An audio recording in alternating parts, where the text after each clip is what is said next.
Okay. All right. I'd like to call this our town council meeting to order at 7:09 on April the 12th, 2023. Welcome to everyone. At this time, we'll stand for the pledge of the flag. I pledge allegiance to the flag of the United States of America and to the republic for which it stands, one nation, under God, indivisible, with liberty and justice for all. Thank you all. And also, before we move any further, we'd like to take this time to pause just for a moment of silence.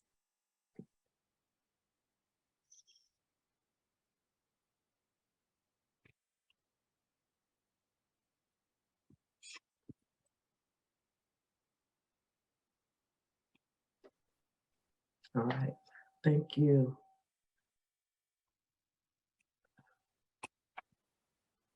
We all know that gun violence is a hot topic, and we have so many lives that have been lost just randomly for no absolute reason at all, no reason.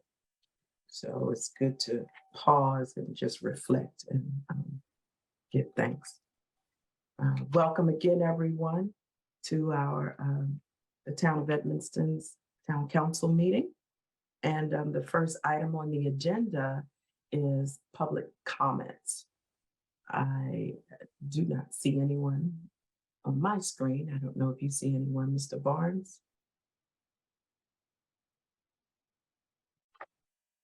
No, ma'am, Okay. there's no one on. All right, thank you. We'll move into our public hearing. We're going to conduct a public hearing for input on the proposed 23-24 annual budget. And then also, it's the consideration of and also the consideration of introduction of ordinance 23-OR-3, adopting our annual budget and setting the property tax rate and business personal property tax rates for FY 23-24. The public hearing is now open. We don't have any public here, so let's keep it. I can give a brief overview. Yes. So we've started this process back in February, as you know, working through this, trying to get an FY 23-24 budget. We're getting very, very close. One thing you did determine in your work sessions leading up to this is that the property tax rate and business personal property tax rates were not going to change for FY 23-24. They are, because we do the constant yield rate, we typically see a reduction in our property tax rate, and this year we'll go from 0.4957 down to 0.4680 in terms of property tax rate. Our business personal property tax rate stays at 1.50. It's been at that for a number of years. We generate approximately $210,000 every year for our business personal property tax from our businesses in the community. So it's a major revenue source for us. The budget is impacted this year. We're trying hard to discover new revenue sources. We're trying to reduce expenditures where we can. So when the budget was presented for the coming year, we were about $200,000 out of sync between projected revenues and projected expenditures. The chief and I and the mayor have been working on that, and we are going to be proposing in the next work session to the council. We've got that pretty well whittled down to taking care of that, and we've been able to do that through personnel costs and through contracts that we had that were revised with updated costs. We also have better revenue numbers now through March 31st. And so we can project out where we are with cash balance going forward and using also our ARPA funds. One of the things that you made as a basic goal is to not use the ARPA funds for any reoccurring expenses, only focus on capital items or one-time expenditure items. And I think that's been a good policy, and we continue to follow that quite well. For the public and for anyone else that you would like for them to understand our budget, please direct them to the website, edmonstonmd.gov. Go to the section that talks about Reader's Guide. It is a wonderful guide to our budget. It provides information on not only our rate of tax, but for all the surrounding communities and also all the communities in Prince George's County. It gives you some history, and the great thing is it talks about your strategic goals that you set last summer, and then also includes the economic development strategic plan and our capital project plan. So it's a valuable document. It has the staffing levels. It has also the proposed budget numbers as they were when we originally started. Those numbers have now changed, and we'll update those once we get to final numbers. The thing we're seeing in our budget for next year, some impacts that are different. We do have a cost of living raise included for our staff, 3.5%. We also have 1.5% merit pay included for if you are a top performer, the scale goes down from that maximum amount.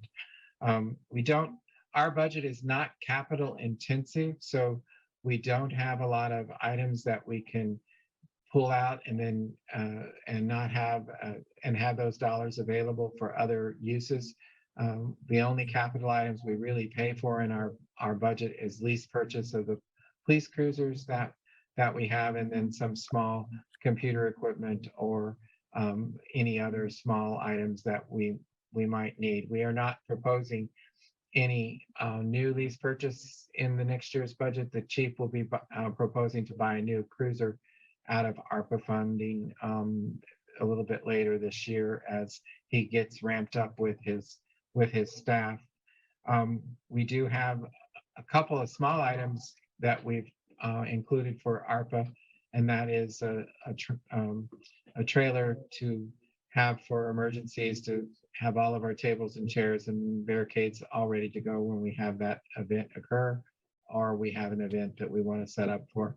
And then he has a portable sign that would give traffic instructions, or also warn people about speeding, those kinds of things he can place all over the town as needed. So those are the two real items in the budget in ARPA that beyond the police cruiser. And then as you all continue to work on the stormwater management grants, we did have, I think, 4 people in this week, so that's good. As those applications trickle in, we're glad, and we talk to everyone we can talk to and give them some help with trying to figure out ways that they can submit for those dollars. I believe that's it, Mayor. The process is that the introduction of the ordinance is approved tonight. The final ordinance will be presented at the May 10th meeting. And in between that, you folks will have some more work session opportunities to adjust and modify to get to that final number that you do adopt on May 10th. Thank you, Mr. Barnes. Any questions or comments?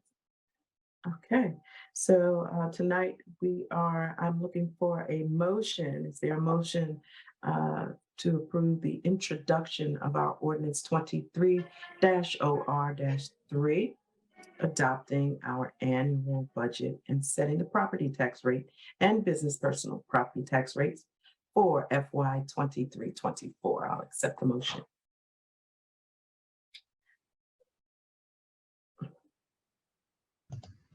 I move to introduce the budget.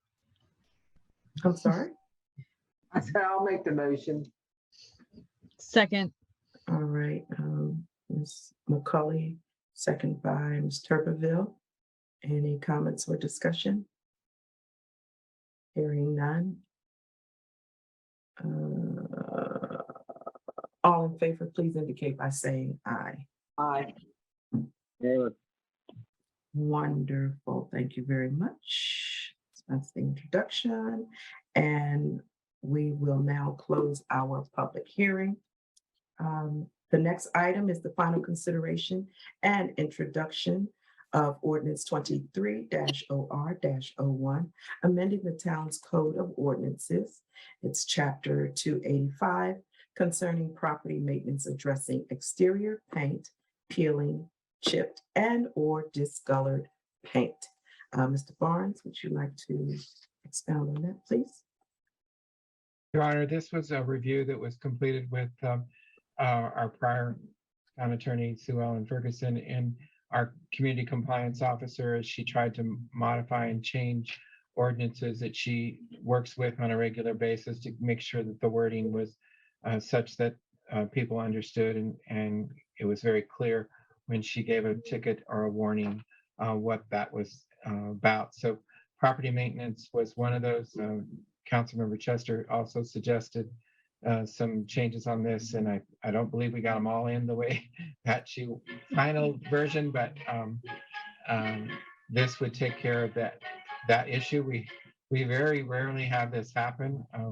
I think you all are aware of a home on Main Street that was like peeling paint, but they've completely renovated it and solved that problem on their own without having code get involved. So it's rare, but she wants to have this in case she does come up with the problem in the future. Good to have. Good to have. Yeah. All right, great. I'll accept a motion for the consideration and introduction of ordinance 23-OR-01. So move. Thank you, Mr. Johnson. Is there a second? Second. Thank you so much, Ms. Turberville. All in favor, please indicate by saying aye. Aye. Great, motion passes. The next item is the approval of our minutes, and they are as follows. March the 7th, work session meeting minutes. March the 8th, our regular session. March 14th, work session, and March 28th, work session. Is there a motion to approve and March 28th, our closed session? Is there a motion to approve the following minutes? I approve. Thank you, Mr. Johnson. Is there a second? I'll second. Thank you so much. Any comments, questions? If not, all in favor, please indicate by saying aye. Aye. Fantastic, thank you. The next item is the consideration of the approval of the Prince George, the Police Department's plan to paint the right-of-way designated from 4819 Buchanan to 5052 Buchanan to enforce parking. And this is in our industrial area. Chief Beal?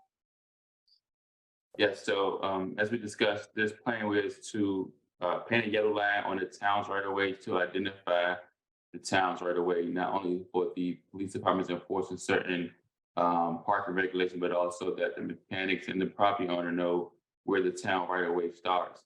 By implementing this plan, it is going to allow us to move all of the first row of cars that's closer to Buchanan Street out of the town's right of way, which will free up a lot more space for 18-wheelers to back up and provide more traffic flow, whereas not that congestion when somebody pull up for an estimate.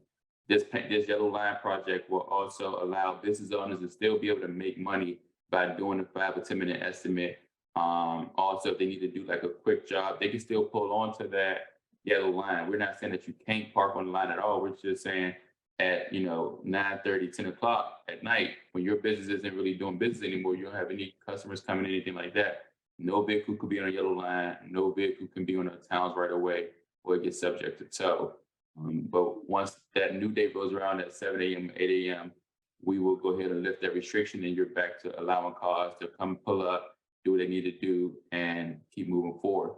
Like I said, I met with most of the business owners that will affect, and they all are in agreement with that. And That was my question. Did we warn them? Did we provide them notice? So I met with the property owner first, and I told him what the plan was. He's in compliance with it. He's on board with it. Then I went down the road to most of the business owners that I can see that day and the following day to tell them what the plan was, and they're on board with it as well. We're going to give them a 30-day warning phase. That way they Okay. have time to relocate the vehicles, move whatever disabled vehicles are Mhm. that cannot be readily moved. And then on that following day after the 30th day, when we go to paint the line, whatever cars they will be impounded. So, very good. Thank you. And so we did end up trying to get on board with another tow company to help us with the rotation of that. Because I know that sometimes McDonald's may be tired of it, may take them 30, 35 minutes. We also were in the process of working with a local tow company in town to assist us with that. That way, if the car is impounded, they can just walk up and grab it instead of going all the way down Kenworth Avenue, having to pay for a vehicle release. Very good. Perfect. Thank you, Chief. Any comments? Questions? Great. Is there a motion to approve the police department's plan? I'll make the motion. Thank you so much, Ms. McCully. Is there a second? I'll start with the motion. Thank you, Ms. Chester. Is there any discussion? All in favor, please indicate by saying aye. Aye. Aye. Great, thank you. Motion approved. The next item is the consideration of a contract with JOM Painting to remodel the police department's half of the garage for $23,350, utilizing our ARPA funds. Chief? Yes, by renovating this shed behind the police station, it will allow our officers to properly secure and maintain any unknown drug substance where we recover off of a traffic stop or from an individual. It will also give the officer a location to, if they are contaminated by anything on their uniforms, that they can switch out of their contaminated uniforms, get into a new uniform, leave their contaminated one inside of the plastic bag or hazardous bag until we can find a way of what to do with that contaminated clothing. This also will be a good area for officers to safely do reports and stuff like that, secure their firearm and secure any firearms without bringing it to town hall. It says the police department's half. I'm sorry, I missed that. The shed is split into two. It's a big shed. One half is public works, the other half is the police department. Okay. Which part is the part where the church keeps all of its stuff? Public works Whole side. nother shed. That's the public works side. Yeah. Okay. So, okay, so it's really not one shed, it's two. You're just designating that it's There's the, one huge police shed, departments. and it's like a wall, I think, that separates. yeah, It's- okay. So that's what makes me say it's two. Okay. Yeah. I totally missed the half part. Okay, great. All right, is there a motion That's to, right. I'm sorry? I got a question. Uh-huh. I have a question. Yes, That sir. that bid to do the work, is that a discounted price? Seeing how all the work they get from the town?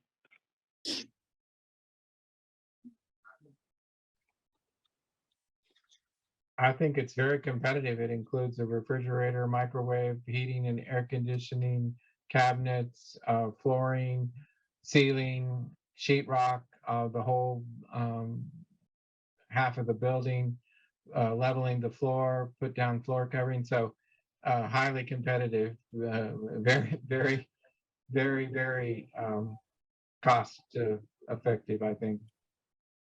I can tell you from what I know, my end of construction, I couldn't touch that for that price. I'm just wondering if and I'm sorry, I wasn't able to hear this part of the conversation during the work session very well. But the public works piece of it is a little, we'll just say disorganized. And I'm just wondering, are we going to be talking in a few months about wanting to then redesign like the second half of the shed? No, the only reason the public works is kind of disorganized is because of the church having all of their supplies and items in there for their Saturday distribution. When that's not in there, then the public works side is got plenty of space. They have an office, small office space for them with computer and telephone, and it meets their needs really well. They got their bench.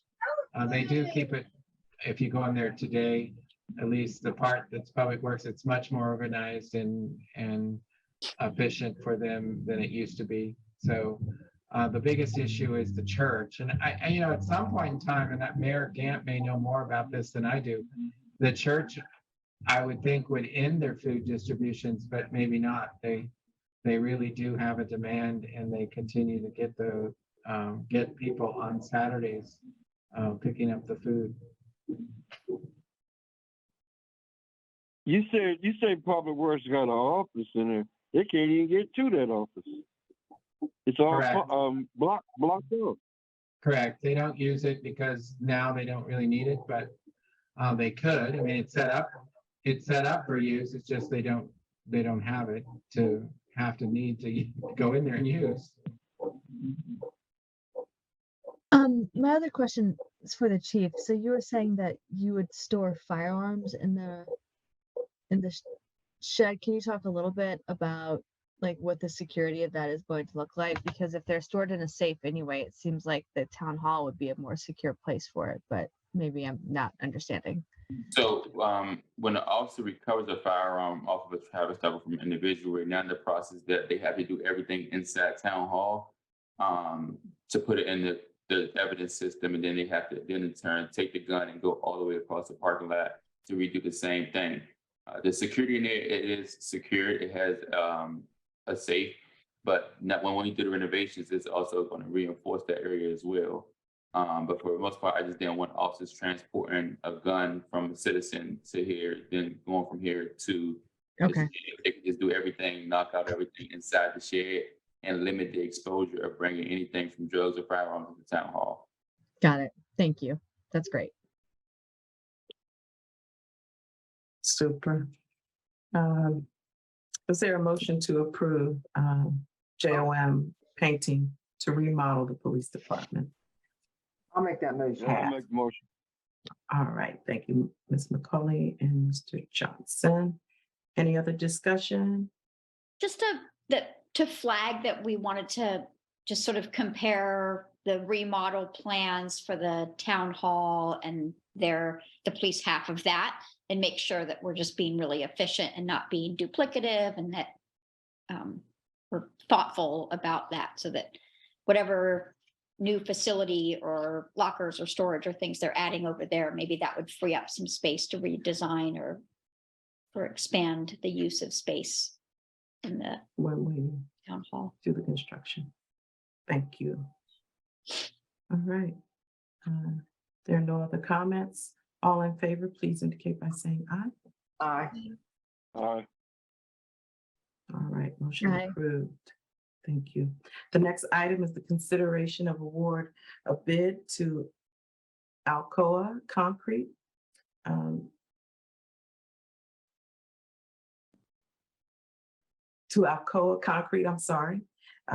To repave Crittenden Street in the amount of $96,900, and that is utilizing the CDBG grant. Mr. Barnes. Your Honor, as we discussed earlier, this is a grant that we received actually some time back now, 4 years ago, and we suspended it for a while to allow WSSC to do all of their cuts and service extensions and water main replacements before we actually did the paving. We do have a timeline now. We have to have it completed by May 1st. So we've bid it twice. The first time the bids came in at well above the grant amount. The grant amount is within this amount that we have tonight. And we did receive 3 bids. The highest bid was $203,000, the lowest bid being the $96,900 from a company here in Edmonston called Alcoa Concrete and Masonry. They're currently doing the sidewalk project, which is another CDBG grant. CDBG grants are a little bit tricky because they are must follow Davis-Bacon wage rates, and they are all kinds of great paperwork that go with it. The contract's very, very thick. And we work with Prince George's County as we're not an entitlement city, so we have to compete for community development block grant that come from the federal government. And so we submit to the Prince George's County Department of Housing and Community Development and are awarded these grant funds through that. They then are my oversight, so they ensure that I do all the crossing the T's, dotting the I's, doing the paperwork, and getting everything approved along the way. So Alcoa is doing a great job with that, and so far, and we've done our on-site interviews. They've done their weekly payrolls as required by the grant, and so I have our engineer review the bids, and he is recommending award to Alcoa. Wonderful. Thank you, Mr. Barnes. Is there a motion to award Alcoa Concrete to repave Crittenden Street in the amount of $96,900, utilizing the CDBG grant? I'll make the motion. Thank you, Ms. McCully. I second. Thank you, Mr. Johnson. Any discussion?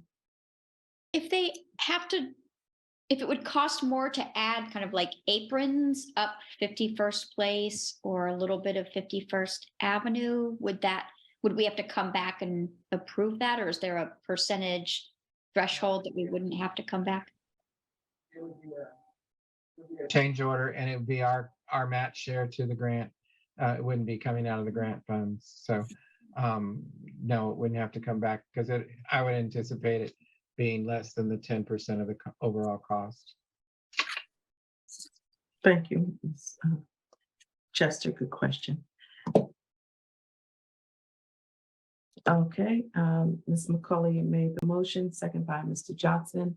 All in favor, please indicate by saying aye. Aye. Aye. How about you, Ms. Tuberville? Aye. Thank you.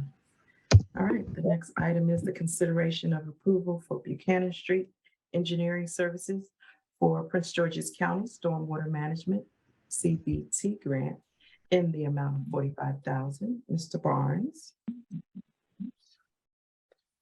We have a busy spring with all these projects going on. It's exciting.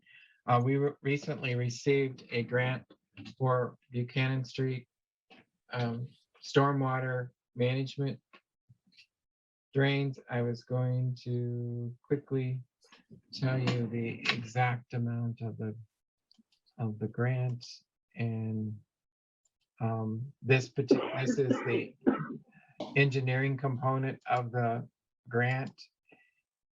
Mr. Clare will design the rain gardens, do the construction documents, go through all of the reviews and processes with. We don't have to get permits for this because luckily this grant is $179,360. So that $45,000 is a component of that grant amount. We don't have any match dollars required.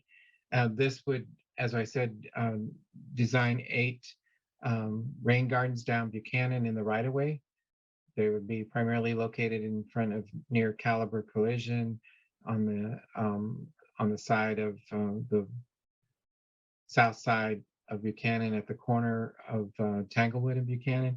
And all would deal with runoff, of course, and then also beautification of that particular area. Happy to answer any questions. Any questions? None. Is there a motion to approve the proposal for Buchanan Street Engineering Services? Yep, for Buchanan Street Engineering Services. I'll accept the motion. I'll make the motion. Thank you, Ms. McCauley. Is there a second? I'll second. Thank you, Mr. Johnson. Any discussion? Hearing none, all in favor, please indicate by saying aye. Aye. Wonderful, thank you. The next item is the consideration of award of bid to professional lawn service, maintenance service to construct rain gardens on Hamilton Street in the amount of $72,713.75. Mr. Barnes, I think you just pretty much mentioned that, but Thank you, Your Honor. So this again is another grant that we received through the Prince George's County Stormwater Management Fund. It is administered by the Chesapeake Bay Trust. We are the model community. We actually have the Chesapeake Bay Trust coming here on Saturday to interview the mayor and myself and to actually take pictures and show. We've hosted the staff of the Chesapeake Bay Trust here in the community to see the rain gardens. We're involved in a joint grant with Hyattsville, Riverdale Park, and North Brentwood that are teaching our staff to how to maintain the rain gardens and make sure that they are going good. We will soon be over 50 rain gardens here in town. So without those rain gardens, somebody asked me, would we have more flooding? And I believe what happens with what the rain gardens help is they help the streets from flooding, because the water can flow into the gardens and then filter down through the soil and avoid causing the streets to flood when we get large rain amounts. The gardens also serve an aesthetic purpose in our industrial areas. We're one of the first communities in Maryland to have rain gardens and bioretention in our industrial parks. So this it's been a great program, and one that our efforts have not gone unnoticed. So I would recommend approve this particular grant. all right. Motion. Thank you, Ms. McCauley. Ms. McCauley made a motion. Is there a second? Second. All right, Mr. Johnson, thank you. Any discussion? Hearing none, all in favor, please indicate by saying aye. Aye. Hi. Thank you very much. All righty. We are going to, and thank you, Mr. Barnes, for all the work on the grants, as well as juggling the budget all at the same time. You're still going for grants and maneuvering the budget, and that is wonderful Superman work. So thank you. I'll move on to our police chief, acting chief, Bill. Good evening. I'll start off with the code compliance activity sheet for March. So during the month of March, she issued 10 municipal infractions, which are the civil citations that we issue whenever someone is in violation of an ordinance. She issued out 4 violation warning stickers, which are the orange stickers that we place on vehicles when they are breaking some type of parking violation or town ordinance. She then issued 3 parking citations, 14 business and home inspections, and 10 code enforcement follow-ups. She's been working with the flood mitigation during inspections. She sent several letters out to homeowners in reference to scheduling pickups with baits for both items in town. She spoke to a business owner on 46th Avenue about providing a UNO permit and getting the town business permit. Also spoke with a homeowner on 49th about waste and trash in front of the public right of way. She just issued out 13 building permits for Elizabeth Landon due to their balcony project they got going on. Any questions with the code compliance activity? And next is the police department monthly stat report for the month of March. So we had 2 stolen vehicles, 4 theft from autos. We actually had a armed carjacking in the 5100 block of Kenilworth Avenue. No Edmonston officers working during the time that the carjacking happened. Suspect arrived in a vehicle, put an unknown weapon out on the victim and stole his motorcycle and fled down Kenilworth Avenue. Any questions in reference to the armed carjacking before I move on? When did that happen? It happened March, looks like 14th. And that was like at Kenilworth and Decatur? No, the 5100 block, which is inside, it actually happened inside Fountain Park Apartments. So it happened between the hours of 2 a.m. and 3 a.m. Any other questions? The police department, we issued out 22 parking tickets, 165 moving violations, 1 traffic arrest stemming from a DUI, 95 permit checks, conducted 64 traffic stops, 32 traffic impounds, and answered 197 calls for service. The rear light camera captured 80 violations, generating a revenue of $6,000. And then for the police side, for impounds, we generated $2,720 for police impounds. We are also looking at getting a policy company called Lexipool. Lexipool is a company that specializes in issuing out policies for police departments. They are attorney vetted, and also they issue out the best practice policies for each police department. The good thing about it is once we get on board, if we decide to go on board with them, they will also help us with training for the police officers. Their training they have online is also it has what they call P numbers for the police training commission that we need in order to call it a valid training. It's a pretty expensive software, but with the new police reform, I think it'd be something that essential that we need to have in Edmonston.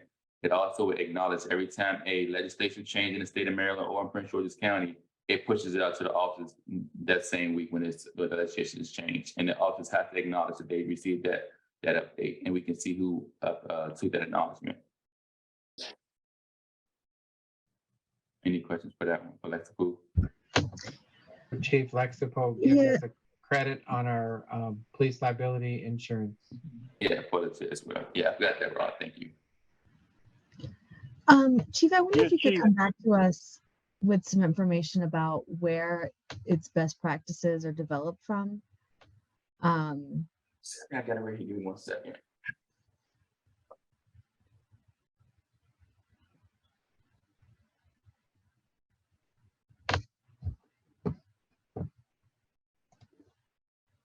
So the company started from a former police officer and they just take information from all of the agencies throughout the United States. So for instance, a couple of municipalities here in Prince George's County use it.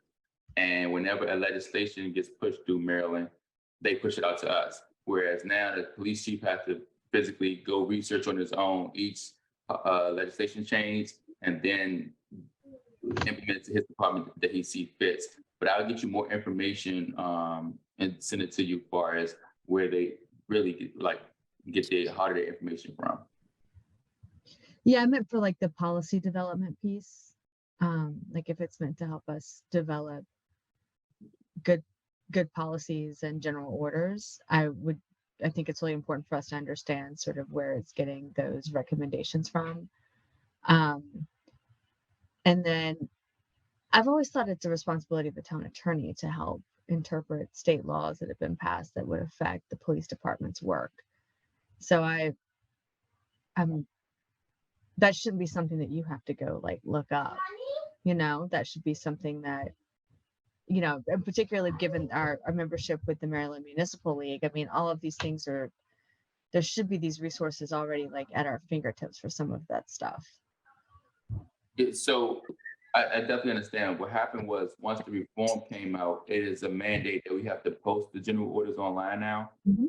And so the good thing about that is most of the general orders that we were going to present to you guys tonight was before the July 1st reform took place. So in order for us to be in compliance with the state law and saying, hey, all these got to be within compliance of July 1st, 2023 and hereafter, it also has to be posted online. We have to submit it to the state. But the lexical is attorney vetted. So all the policies get ran through a group of attorneys. And we did, Sarah, we did start down the road of having Jason review the general orders, you know, piece by piece by piece, and come back. And when we had the conference call with him and Chief, and he can, Jason can certainly chime in. It became real apparent that we needed to have something that was a little more cost effective and also ongoing, so that the orders were kept up to date and current with state laws as they change and modify. And just recently at the Legit workshop for our annual renewal, they brought up using LexiPol, and you actually get a credit on our insurance as a result of having them on board. There are other entities that do this too that you can use, but apparently LexiPol is kind of the standard. And I'll defer to Jason or the chief further on answering your question. Good evening. Yeah, once I started going through the general orders, I realized that things had not been updated pursuant to the law, and it would have been expensive for me to go through and redo all of those. And once I got through halfway, I said, you know, I need to find out. So I know there was a change in the chief's position, and there needed to be several updates to it. Lexipol is something that other municipalities use. At least one of my clients is currently using it now. And it is a one-stop shop as far as making sure that the general orders are up to date, compliant with state law. And it is recommending, and I didn't know this before I had spoken to the chief and Mr. Barnes, but you know, obviously it's something that our insurance company definitely is in favor of. Can I ask, so does it provide model language, or does it review our ordinances? Like, do they have like a panel of people and we upload documents and they review them, or do they provide model language that we would adopt and maybe replace? From the demo that I reviewed with the one of the employees from there, they give you, it's basically a template, and it's a template, and we just input our town name and whatever language that needs to be changed out to represent the town. But everything is template based. You just go in and you select it, I review it. And it takes, I think she said, like 2 to 3 weeks to implement everything. So at least 2 hours a week, they're going to send you policies, and you confirm whether it's something that's going to fit your agency. And if it is, mold it down to what your actual needs for your agency, your manpower wise. And then what happens is once I complete everything, they push everything out to all the officers via their accounts and then also their mobile phones. Then they also have like different daily scenarios where they say, they give an officer a scenario. After that scenario, they take a test. They do daily, that's daily. And it's up to, if I want to have an officer do each one of those for 30 days, it's 30 of them. Or I can say, you know what, I think it's best if we just try this scenario for this day. All of it is free. They don't charge us per scenario. Just every day it's called a daily bulletin. The officers give, if I look at it and say, I think that's a good topic for the officer to talk about, whether it's sovereign citizen or an active shooter, it pushes it out to the officers. The officers, they take the scenario, they answer the questions, and then once they're done, it acknowledges it, and I can see that. Same thing with a legislation change. If something changed tomorrow or today, it automatically goes to the officer phone. They review it, they acknowledge it, I see it. So there's no misconception or the officer, he didn't get it, or the officer, well, I never seen that policy. Well, you acknowledge it on this day and time. Can I ask one more question?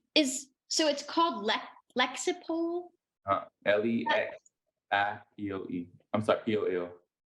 Is it related to like LexisNexis? Is it part of that No, company, corporation? Is that possible? no. Okay. Good question. I hear where you're going with that, but I don't think so.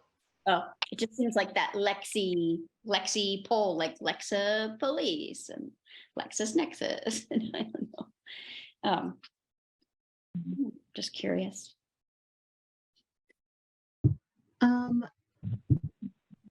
on the site now, and I guess I'm still a little concerned, not concerned, but I just still have some more questions about,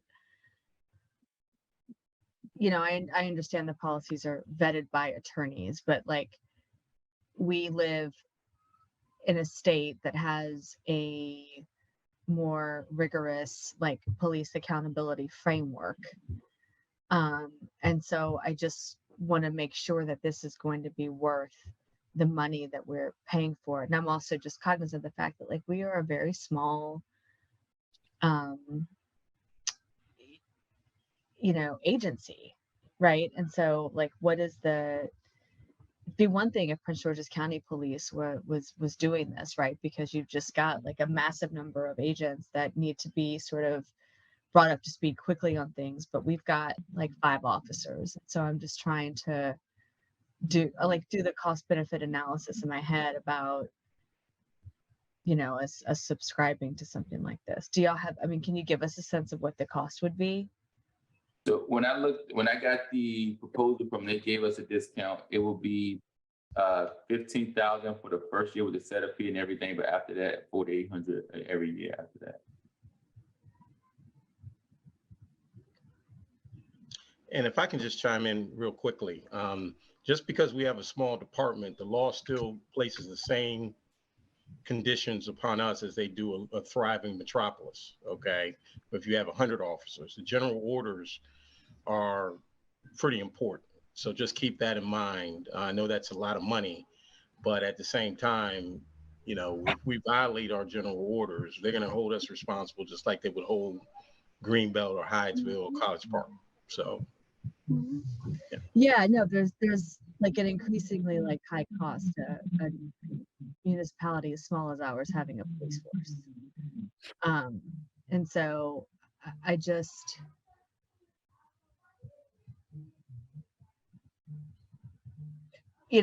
like, is that the same rate that like Prince George's County Police would have to pay? Right? I guess that's what I'm trying to understand is like, Well, I'm not sure if that's the going rate for everybody. I had a conversation with just her. And that was the quote that she gave us when I spoke to her. So I told her I'll bring it up to the town and get back to her and let her know, what your thought was on it before we had a further conversation. So she did give me a demo and she also gave me the proposal to present to you guys. We're not asking for action on this. We're right now we're simply researching and trying to come up with solutions that will solve for the budget process. And so obviously Chief can get, I think Sarah, you're asking great questions and we don't know all the answers obviously, but we can get them and then we can have more discussion. Because like I said, at the legit meeting, there were other companies too that did a similar thing. So maybe we need to even talk to them and find out if there's a different rate for smaller towns or something. But good question. Yeah, I just know, I would imagine that the work they have to do for us is going to be a little bit less than what they have to do for a big agency in a lot of respects, because we don't have like specialized units and things like that, right? Chief, another question I wondered if you could investigate as you're exploring this is if you can find out from them sort of what are the resources that they're using in developing their best practices, because there's a lot of new stuff that's coming down the pike from like the Police Executive Research Forum, from the International Association of Chiefs of Police. I think the American Law Institute is about to release something that's like, like the 15 pillars of like best policing practices. So I would just want to be sure that we're getting like the actual best practices, right? That's like Yes, going yeah. to be, sort of not kind of sort of status quo relied upon things that are maybe proven not to be particularly effective for public safety and community relations. Definitely, I got you. Yeah. Thank you. I think if we look in the big picture, the 15,000 is a big outflow at one time. But Right. to get all of our general orders in order, and I think Jason said it's probably would be cheaper than you having to rewrite or to go through all of ours. It would be more cost effective. Well, not only that, but the upkeep of the general orders and keeping track of all of Maryland law, they have people dedicated only to that. Okay. And then, Okay, so yeah, the 15,000 is a big number. yeah, It goes down, and it may be negotiable, and there may be other companies out there that are a little cheaper. Your questions are spot on. The key here is making sure that our general orders are up to date, and this is all they do. Okay, is they have a committee of people who make sure that everything is up to date. So that is sort of the service that you're getting. And but yeah, it's not going to cost me you $15,000 for me to review your general orders. I don't want you to get that impression. but to write them, to make them up to date, I mean, you don't, I mean, that's a lot of work. It is a lot of work. And but I think I think this is the wave of the future, to be honest with you. I think that a lot of municipalities are already jumping on board, and obviously our insurance company thinks this is the best route to go, because they probably see this is the wave of the future also. So I think, Rod, you said legit would give us some type of credit by going to this company. And then there was what, $4,200 or $4,800 a year after that? $4,800 a year. $4,800 to be able to say, yeah, this officer got it. He signed off. He reviewed it. Whether it's a new law or a new ordinance or, whatever it is, that's pretty cheap. And the paperwork's there. That's less paperwork we have to actually deal with because it's there on the computer or in the iCloud, wherever it's at. To keep it up after the initial 15, I think that's a pretty, reasonable price, especially with the way officers come and go. Not due to our fault. I mean, we lost one because, he's moving to Texas with his baby. So I think it's the best way to go, and we are, complying with what we have to comply with. And we are a small department, so manpower, do I want it in there rewriting the ordinance? Do I want the general orders? Somebody sit, well, we do have somebody that sits, but he wouldn't write them anyway. It's cheaper because I'd rather have that officer out on the streets than sitting there going through, and then it still would have to be sent to Jason to say, no, you guys, this isn't right. It's got to be this, this, and this. So time, effort, and money, when you look at it, it's not bad. All right, Ms. Chester? Yeah. I was just Thanks, going to Ms. ask, so Nicole. they have like an integrated learning management system that tracks, like you said, whether the officers have read and I assume, do they have like quizzes and things to make sure that they're. So they have another company which branches off from called Police One, and they give the same training. So we can actually, instead of paying an officer or having to pay another company or location to train, let's say implicit bias, they can come in here in the office and take an hour and log into the system and take implicit bias training and still get the same credit as if they would to go to PT Community College or anywhere outside the town to obtain that learning. They could take an hour before or after work, knock out implicit bias, knock out de-escalation, which is now both required by law for police officers to take every year. They can do that here in the station. I think what would be, I mean, Betsy, I hear you on how in the long term it could be more cost effective, but I'm also thinking about all of the things that we have to purchase, right, for the police department, right? I mean, it is the largest chunk of our town's budget for 5 or 6 officers. So, so when new subscription services like this come up, like I think about the body worn camera program, which I am a huge proponent of, right? But like that was $100,000 investment that we had to do as a town. And so I'm just thinking in the back of my head about the accumulation of these sorts of costs. And so that's sort of what I was speaking to. But Chief, I wonder if you could ask them to put a finer point on my question about where their actual like text and language for the general orders is coming from. I wonder if you could come back to us, or at least come back to me with maybe a specific example of what their general order would look like for our body worn camera program, right? Because I feel like that's a place where we would have a pretty good sense of, because that's an issue that like municipal agencies have a wide variety of different looking policies, and some of them are really quite poor, where body worn cameras can actually be more of a tool of like impunity rather than something that's for accountability and to protect the public. And some of them are much better, right? And so if you could maybe get from them like what their general order would look like for our body worn camera program, and we could take a look at that, I think that would help me like with my comfort level about where they're actually pulling this stuff from, Yeah, yes, ma'am. I got you.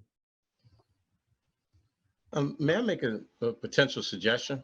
Would it be helpful to the council at some point to have a representative or to have legit come and give you the benefit of their experience with other municipalities with Lexipol, or have, a representative come and talk to the council? I mean, it's just a suggestion. I mean, I'd be happy to be a part. Like I mean, the chief has a lot of stuff on his plate, and this is like a huge thing to manage. And if, I'm happy to like not force him to be the messenger. Good, we'll make Sarah the messenger. I have some questions. Well, if I could chime in, I am an advocate for Lexipol. Being on the board, legit board, it comes across our table quite often. And I find that most people are thankful for it, if nothing but a time saver. They have the wording that is appropriate. We have different degrees of I don't want to say education, but every chief in a police department is not necessarily versed or versed in certain things. This allows consistent verbiage or consistent legal orders. And it took us a long time. I mean, it's been a long time since our orders have been updated because it is time consuming.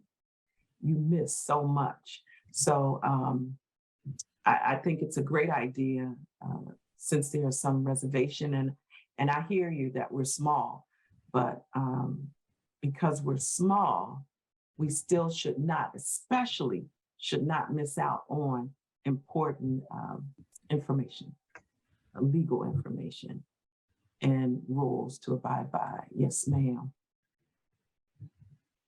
This might be clear on their website, or maybe this would be a question we would ask if we did have like a presentation or something from a representative of the company. But if you subscribe, do you have to use the model text that they provide, or are you able to take that and then personalize or customize it further than the inputs that you're giving them? Because I assume that you give them inputs. I think, Chief, you mentioned you tell them, how many officers or. Yeah, so when I spoke to her, she said 2 hours out of the week, they will send me a group of policies that they want me to take a look at.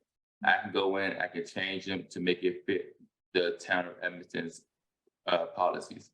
and then I send it back to them. Then they input it into the system. If it's something that I don't like, they'll change it. If it's something that they think that I should have in there from another agency that might benefit us, they'll let me know, and then it's still my decision on inputting it or taking it out. I think it's a great idea. We should have someone come in. Judge, if you know someone, if not, I can definitely get in touch with Legit and we can get somebody to come in. Or Chief. I mean, you might have a contact already. Yeah, I could text and call Miss Henderson. I don't know if she's a salesperson or whether she'll be able to join on a meeting. Okay, let me know if I can help. Thanks for all of the Thank questions you. and comments. It's good. Very good. Chief, was there anything else? No, that was it. We kind of got stuck on you. All I thought right. I'd give Rod a break. He was talking. Mr. Barnes, do you have anything? Just a couple items. You heard most of about our events. I do want to again thank Avery and Asha and the council members, Betsy, Hillary, you, Mr. Johnson, for the work with the Easter event. It was really well received and well attended. So thank you. We do have, we don't have enough things going on in town with construction. So WSSC has decided that a sewer line between 46th Avenue and 48th Avenue needs to be replaced on Decatur Street. And so they will be taking up Decatur and potentially closing it completely and detouring down 46th and around and out. So we'll know more about that as we get closer to the project, but they have been doing a lot of in situ form where they actually reline the sewer pipes, but that particular pipe is so old and in such bad condition, they have to replace it and can't do the in situ form. So, and I just approved a permit this week for a sewer line insert between 46th and 47th. So there's a lot of work. WSSC apparently is focusing on us, which I guess in a long range frame, it's a good thing.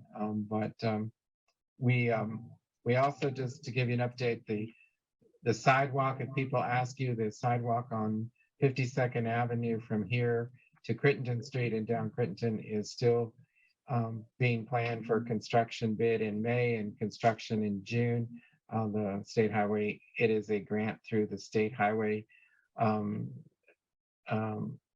Association. And so it's going through many reviews. We're waiting patiently with our permits from Prince George's County, the Soil and Water Conservation District, and from National Capital Park and Planning.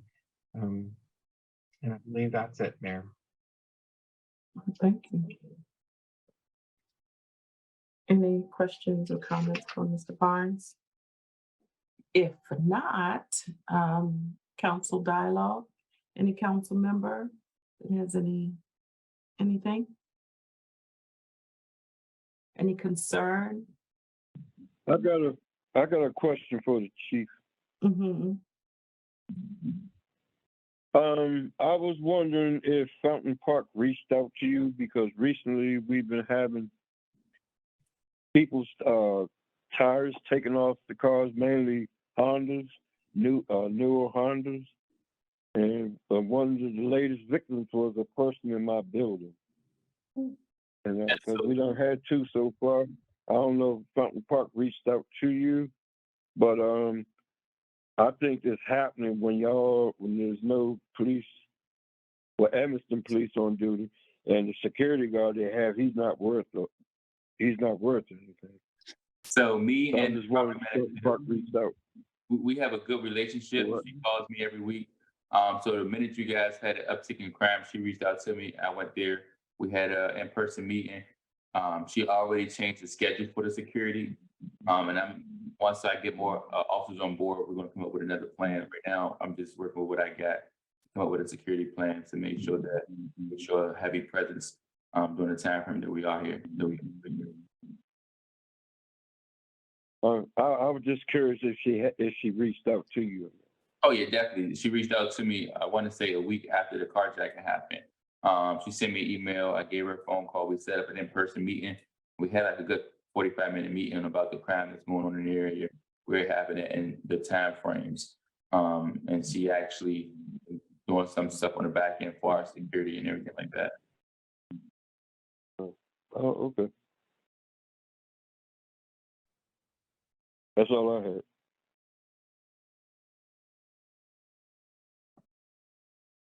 Anyone else? No comments or concerns? Great. Thank Wait, you. wait, I have one Oh. quick question. Oh, I'm sorry. One question. Yes, So ma'am. I was just curious because I don't know that this has come up in my time on the council, but there is the federal bill, the Railway Safety Act that was, I think, released in early March. There was a hearing in early or mid-March, and I just was curious whether that the town, do we ever write letters of support for federal legislation, or do we just kind of work up the chain with our representatives directly, like informally, I guess, or expressing interest?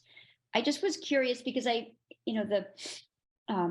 the terrible train accidents and derailments that are happening, and some of them with toxic chemicals and things, and just thinking about just the close proximity to rail lines that move a lot of cargo so close to our town, that whether that was something that we would want to look into and either I don't know, like submit a letter of support or speak with our representative.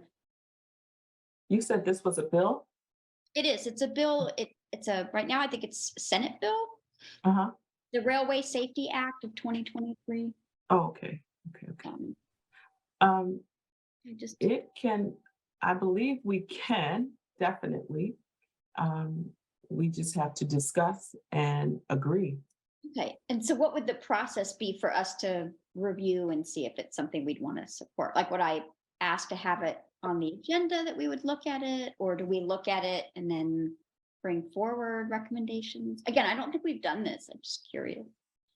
Yeah, so actually you're bringing it forward and you would give us, and you can, you're bringing it forward and you can provide the Senate bill number and we can review it, discuss it, and decide if we want to do a letter of support. If it's a letter that you have already, or if it's a letter that's been circulating and we should, modify it, then we vote and do it. Okay. Then maybe I'll work with Rod to prepare something for next month's agenda. I don't think it's. That's great. This is what we do. We don't do it a lot. We do provide letters of support, but this is what we do. Yeah. We could also, we've done it in the us. interim. Because didn't we do something, Mayor, when the county council is up to all those gerrymandering shenanigans? Yep. Yeah, and so we did a letter. We didn't, because sometimes you can't wait a month. Right. So you can just circulate it on email too, Hillary, and we can all have a look. Right. I just wasn't sure whether there's some, I mean, I feel like that was more like county level or state level. We've been much more engaged. I just wasn't sure, like, do we really We're the starting level. get into federal? But We signed an amicus brief when the Peace Cross. to the Supreme Court when the Peace Cross case was. that's right. Okay. Yeah. And we have, the mayor has testified and I have testified in support of bills. So it, not a lot, but we have. We sent a support letter to Doctors Hospital just recently. Was it Doctors? Yeah. Yes. For obstetrics, their new wing. So great. Ms. Chester, thank you for bringing that up. And anything else? Any legislation from you, Ms. McCauley? I'm good. Brian gave me bubbles to blow at Easter time, and I'm happy as a lark. Can I Um, say one more thing? Sorry. uh-huh. Everybody loved having the photos taken and getting printed copies with the Easter Bunny. And I don't know if we've ever done that before with printing copies with like Santa, but I don't know. I think we'd have a lot more people and it might be a bigger, I don't know how expensive it is per print, but something to think about just how much people really appreciated having now these kind of like family portraits to take home. Yeah. And I think the large ones were a mistake, but kind of worked out I very know. well. Yeah. Yeah. Very good. And by the way, it wasn't the Easter bunny, it was the Easter rabbit. Sorry. Please pass on my apologies to the Easter rabbit. Fantastic. Judge Deloach, is there anything you have? Nothing, Madam Mayor. All right, thank you. All right. Only thing I wanted to mention is, I had a few things, but I'm not going to do it. Only thing I want to mention is for us to really pay attention to the MML newsletter that comes out. Teresa Coons is really pushing a lot of wonderful initiatives and information and opportunities for discussions or meetings or, sign on for this class. And I know there's going to be a marijuana discussion in August, I believe, August 10th, and some other things that are really beneficial to our communities and for our knowledge. So just start paying attention to those newsletters when they come in and register if it's something that you're interested in. Because if you don't register, when you think to go back and do it, the class is already full. And I don't know if anyone's going to the conference, but no? Oh, okay. Okay, that's all I had, pretty much. And if no one else has anything else for the good of the order, I will accept the motion to adjourn this meeting. I move we adjourn. Thank you. That's a motion from Ms. Turbeville. I'll second. Quickly. All righty. And that was Mr. Johnson. All in favor, please indicate by saying aye. Aye. Aye. Wonderful. All right. Have a pleasant evening. Good night. All right. Good Good night. Night, everyone. Good night. Good night. Uh-oh.